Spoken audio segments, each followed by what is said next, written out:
Sir गेल्या अनेक वर्षांपासूनचा लढा 1978 पासून सुरू केला आनंद दिघेंनी आणि अजून तुम्ही तो पुढे नेताय. आता काय भावना आहेत मलंगगडाच्या, कारण की दुर्गाटी जिल्ह्याचा देखील निकाल लागलेला आहे. आता मलंगगडाचं काय आपला काय आहे प्रतिक्रिया? ते पण आम्ही घोषणा देतो, आई भवानी शक्ती दे, मलंगगडाला मुक्ती दे. आणि ही जी पायवाट होती, वहिवाट होती, आता एक मोठा रस्ता होतोय.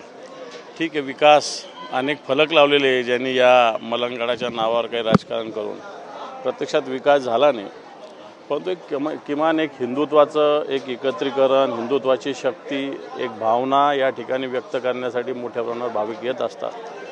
निश्चित स्वर्गीय आनंद दिघे यांनी उभा केलेला हा लढाच मानता येईल, एक लढाच होता हा. कारण ज्या पद्धतीनं त्यांनी लढा दिला शिवसेना प्रमुखाच्या आशीर्वादानं, हा लढा आज यशस्वी झालेला आहे.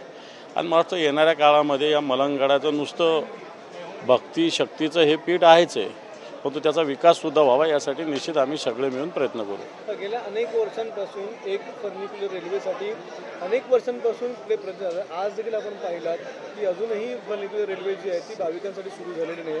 काय वाटतं एका प्रोजेक्टसाठी इतके वर्ष लागले? 17 वर्षापासून हा प्रोजेक्ट चालू आहे, अजूनही पूर्ण झालेला नाही.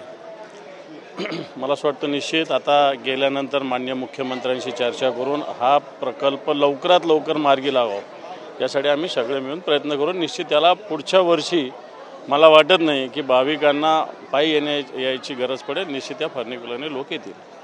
तुमच्यानंतर दरवर्षी आता ही गेल्या 2-3 वर्षापासून प्रथा झालेली की तुम्ही आधी येता, त्याच्यानंतर एकनाथ शिंदे आणि इतर लोक देखील येतात. काय वाटतं दोन वेगवेगळ्या आरतीकडे केल्या जातात? मला असं वाटतं कोण कधी येतं मला काही माहिती नाही. आम्ही याच वेळेला येतो एवढं नक्की. आनंद दिघे साहेब सुद्धा याच वेळेला होते, आम्ही ती वेळ पाळलेली आहे. अच्छा सर, दुसरी गोष्ट, काल दिल्लीमध्ये एक सत्कार झाला ज्यामध्ये शरद पवार यांनी एकनाथ शिंदेंचा सत्कार केलेला आहे. त्यांना अवॉर्ड देखील दिला आणि त्यांच्यावर स्तुतिसुमनं देखील उधळलेली आहे. काय वाटतं, एक शिवसेना पक्ष म्हणून उद्धव ठाकरे यांनी तर नाराजी व्यक्त केलेलीच आहे, काय वाटतं आपल्याला? मला असं वाटतं त्यांनी ते व्यक्तिगत त्यांचं मत असेल आणि एखादा माणूस भेटल्यावर काय त्याला तोंडावर शिव्या थोडी देत असतात, त्याला चांगलं म्हणावं लागतं, तसं ते म्हटले असतील एवढंच. पण तुमच्या सोबत आहेत, महाविकास आघाडीमध्ये आहेत, असं असताना देखील कारण की तुमचा पक्ष फोडण्यासाठी किंवा शिवसेना 2 भागात विभागण्यासाठी एकनाथ शिंदे यांनी आघाडी घेतली होती आणि त्यांचाच सत्कार शरद पवारांकडून केला. हे पहा, आज याच्याविषयी मला वाटतं संजय राऊत साहेबांनी संघटनेच्या वतीनं योग्य ती प्रतिक्रिया दिलेली. मी वापस ती रिपीट देण्याची आवश्यकता नाही. साहेबांनी चांगलं काम केलं असं देखील त्यांनी व्यक्त केलं, महाराष्ट्रासाठी चांगलं काम केलं. हे पहा, या सगळ्या विषयावर राऊत साहेब बोललेले आहे. चांगलं काम जर केलं असतं तर त्यांना पुन्हा मुख्यमंत्री बसवलं असतं ना.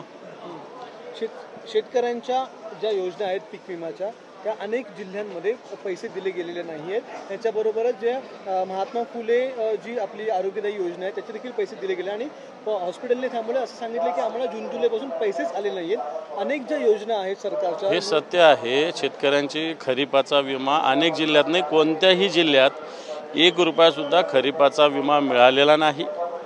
कारण सरकारने वारेमाप निवडणुकीच्या आधी उधळपट्टी केलेली आहे.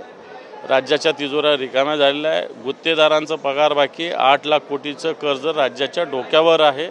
सरकारने मागच्या काळात वारेमाप जनतेच्या पैशाची उधळपट्टी केलेली आहे, तर सत्य आहे. सुप्रीम कोर्टाने ईव्हीएमच्या संदर्भामध्ये एक महत्त्वाचा निर्णय दिलेला आहे आणि इतर गोष्टी अजूनही शेतकरी रांगा लावत आहेत. सोयाबीनच्या तर रांगा बंद याच्यासाठी झालेल्या आहे की नाफेडनी खरेदी करण्याची मुदत ती संपलेली परवा 6 तारखेला, ती वाढवून दिली पाहिजे. अजूनही अनेक शेतकऱ्यांचं सोयाबीन देणं बाकी आहे. नाफेडनी पुन्हा एकदा मुदतवाढ दिली पाहिजे, अशा प्रकारची मागणी आहे. दुसरं, ईव्हीएमचा जो सुप्रीम कोर्टाने निकाल दिला तो स्वागतार्ह आहे, परंतु फक्त निर्देश दिले, याच्यावरती कारवाई व्हावी हे अपेक्षा आहे. काय वाटतं, निवडणूक आयोगाला ते आदेश मानावेच लागतील? मानावंच लागतील. सुप्रीम कोर्टापेक्षा थोडी कोणी मोठी आहे.